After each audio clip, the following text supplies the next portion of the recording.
Bible ఒక పరిశుద్ధమైన గ్రంథం అని, దీనికి చాలా ఎవిడెన్స్ ఉన్నాయి. అయితే ఇంతే పరిశుద్ధమైనది అయితే ఈ మధ్య చాలా ప్రశ్నలు మాకు వినబడుతున్నాయి.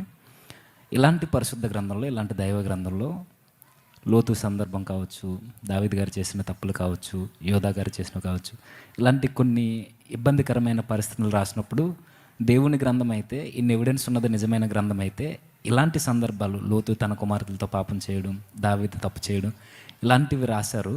ఇది ఎలా దైవ గ్రంథం అవుద్ది? మా దాంట్లో ఇలాంటివి ఏమీ లేవన్నట్టు చెప్తున్నారు. నిజానికి వారి గ్రంథాలు అలాంటివి ఏమీ లేవా?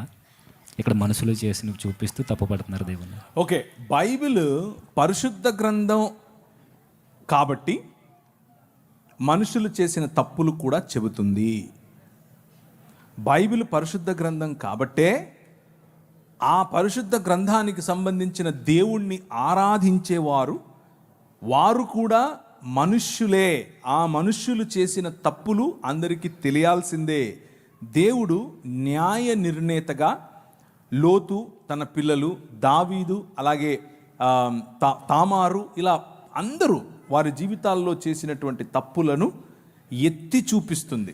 మొత్తానికి బైబిల్ ఏం చెప్తుంది అని అంటే, దేవుని రాజ్య వారసులుగా కాకుండా సొంత రాజ్య నిర్మాణాలు, సొంత ఆలోచనల్లో బ్రతికితే మనిషి ప్రతి ఒక్కడు పాపమే చేస్తున్నాడు అన్నది చెబుతుంది బైబిల్.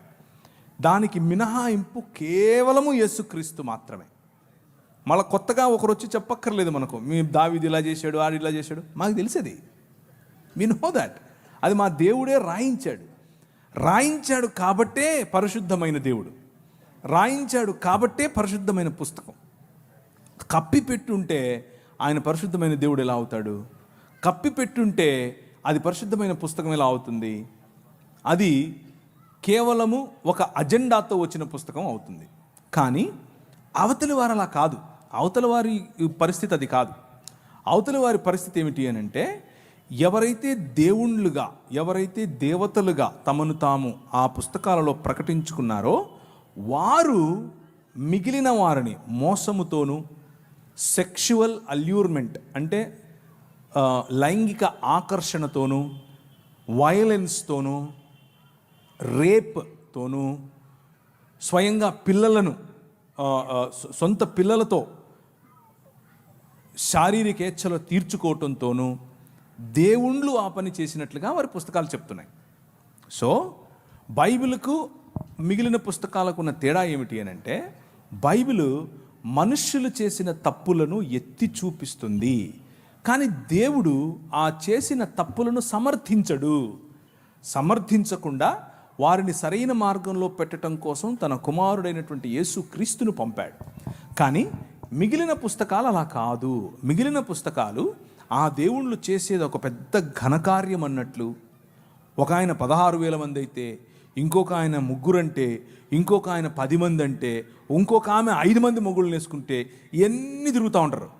ఇది అప్రూవ్డ్ బై గాడ్. వాళ్ళకి ఇది సనాతన ధర్మం అంటే ఇదే అని చెప్తారు. అది సమస్య. అక్కడికి ఇక్కడికి తేడా కనిపిస్తుందా? ఇది తప్పు అని బైబిల్ చెప్తోంది, అలా చెయ్యొద్దు అని బైబిల్ చెప్తోంది. సనాతన ధర్మం అంటేనే ఇది అని ఇది చెప్తోంది. ఉదాహరణకు ఒక ఆయన ఉంటాడు, ఆయన వాళ్ళ అమ్మగారు ప్రెగ్నెంట్. వాళ్ళ అమ్మగారు ఇంట్లో ఉంటారు, వాళ్ళ నాన్నగారు కూడా ఉంటారు. ఏదో చక్కగా మంచి మురిపెం మంచి ఫ్యామిలీ.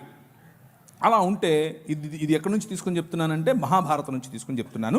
యుధిష్ఠిరుడు అంటే ధర్మరాజు చెప్పినటువంటి స్టోరీ. ధర్మరాజుకు మరియు గంగాపుత్రుడైనటువంటి భీష్మాచారికి మధ్య జరుగుతున్నటువంటి కాన్వర్జేషన్. అందులో నారదముని గారు కూడా ఉన్నారు. వాళ్ళ మధ్యలో జరుగుతున్నటువంటి కాన్వర్జేషన్. ఏంటి కాన్వర్జేషన్ అంటే, ఒకసారి ఒక ముని వాళ్ళ ఇంట్లోకి వస్తాడు. చకా వస్తాడు. వచ్చి వాళ్ళ అమ్మ అక్కడ ఉంటుంది, పోయి చేయి పట్టుకుని పదాపదమరా అంటాడు. ఈ నుండి ఏంటి అయిపోతుంది నానా, ఆయన ఆపు అంటే, ఆపకూడదు నాయన అన్నాడు. ఏంటి నాన్న, మా అమ్మని తీసుకెళ్ళిపోతున్నాడు ఆయన అని అంటే, ఇథ ధర్మ సనాతన అన్నాడు. ఏంటి ఇదే సనాతన ధర్మం అంటే అని చెప్పాడు. ఏమని? బ్రాహ్మణుడు వచ్చి నీ భార్యను చేయి పట్టుకొని తీసుకెళ్తే నువ్వు ఆపొద్దు, ఆయన వెళ్ళిపోవాలంతే, అదే సనాతన ధర్మం చెప్పాడు ఆయన. ఇది నేను చెప్పట్లేదు, ప్రవీణ్ చెప్పట్లేదు, భీష్మాచార్యుడు, యుధిష్ఠిరుడు మరియు నారదుడు ముగ్గురు చెప్తున్నారు. వినకపోతే ఎట్లా మరి? మీకు అర్థమవుతుందా?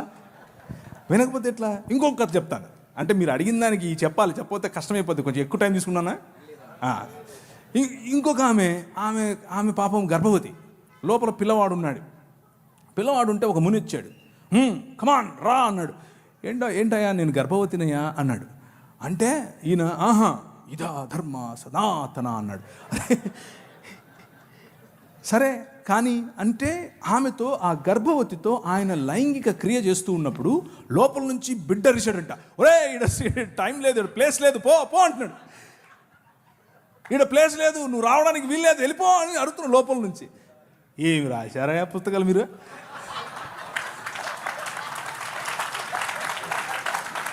మీరు వచ్చి బైబిల్ని అడుగుతారా? ఏమన్నా ఉందా ఇది? అంటే ఎంత అన్సైంటిఫిక్ చూడండి. లోపల ఉన్న పిండం అరుస్తే కూడా తెలుసుకోలేనంత వాడిని తీసుకొచ్చి నువ్వు పుస్తకాలు రాసుకొని ఇది సనాతన ధర్మం అని చెప్తావు మాకు. కాబట్టి Bible is a matchless book. Matchless.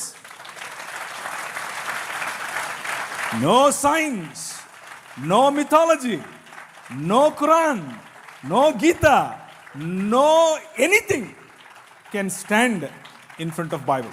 Bible ఎదురుగా ఏది నిలబడలేదు. అంత గొప్పది బైబిల్. అది కేవలం ఊరికి స్టేట్మెంట్ కోసం చెప్తున్నాను అనుకోవద్దు. 24 ఏళ్ళు చదివిన తర్వాత చెప్తున్నా. 24 ఏళ్ళ నా కఠోర పరిశ్రమలో నాకు తేలింది ఇది. దాన్ని కొట్టేది రాలేదు, ఇక రాదు. అది బైబిల్.